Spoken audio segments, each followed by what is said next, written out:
بسم اللہ الرحمن الرحیم نحمده ونصلی علی رسولہ الکریم اما بعد۔ ایک بھائی نے سوال پوچھا ہے کہ قرآن مجید کی جو 7 منزلیں ہیں ان کو یاد کرنے کا کوئی طریقہ یا کوئی فارمولہ یا کوئی ایسا قاعدہ ہو کہ اس قاعدے کو ذہن میں رکھ کر ان تمام جگہوں کی تعین آسانی کے ساتھ ہو جائے۔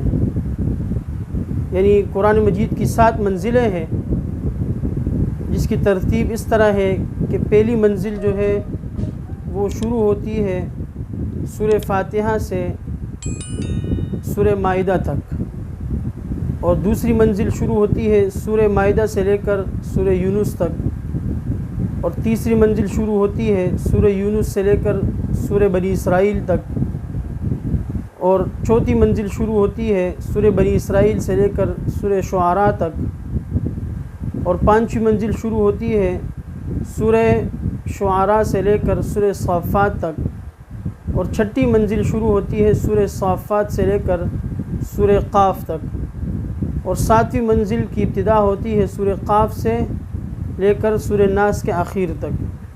تو یہ کل 7 منزلوں کی تعداد ہے، یعنی 7 منزلوں کی جگہ و تعین ہے۔ ان کو یاد کرنے کے لیے ایک قاعدہ ہے مختصر سا، اگر اس قاعدے کو ذہن نشین کر لیا جائے تو انشاءاللہ کبھی بھی اس تعین میں غلطی واقع نہیں ہوگی۔ وہ قاعدہ بہت ہی مختصر اور آسان سا ہے۔ قاعدہ یوں ہے، فمی بشوق۔ آپ نے صرف یہ الفاظ ذہن میں رکھنے ہیں، فمی بشوق۔ اب اس کی تفصیل یہ ہے کہ فمی بشوق، فا سے مراد ہے سورۃ الفاتحہ اور میم سے مراد ہے سورہ مائدہ۔ تو یہ ایک منزل فاتحہ سے لے کر مائدہ تک مکمل ہو گئی۔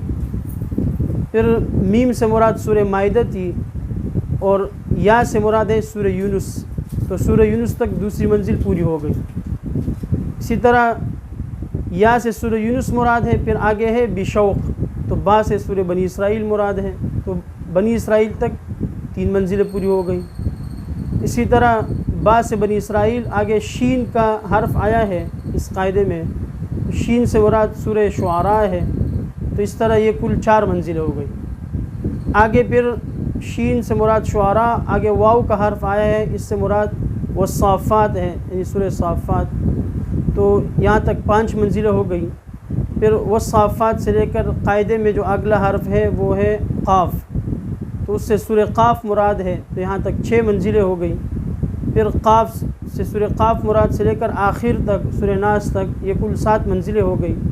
تو اگر اس مختصر سے قاعدے کو ذہن نشین کر لیا جائے، فمی بشوق، تو انشاءاللہ العزیز منزلوں کی تعین میں کبھی بھی غلطی واقع نہیں ہوگی۔ قاعدہ ہے فمی بشوق۔ انشاءاللہ دیگر نشستوں میں بھی اسی طرح مختصر سے قواعد متشابہات کے حوالے سے، قرآنی علوم کے حوالے سے بیان کیے جائیں گے۔ وآخر دعوانا ان الحمد للہ رب العالمین۔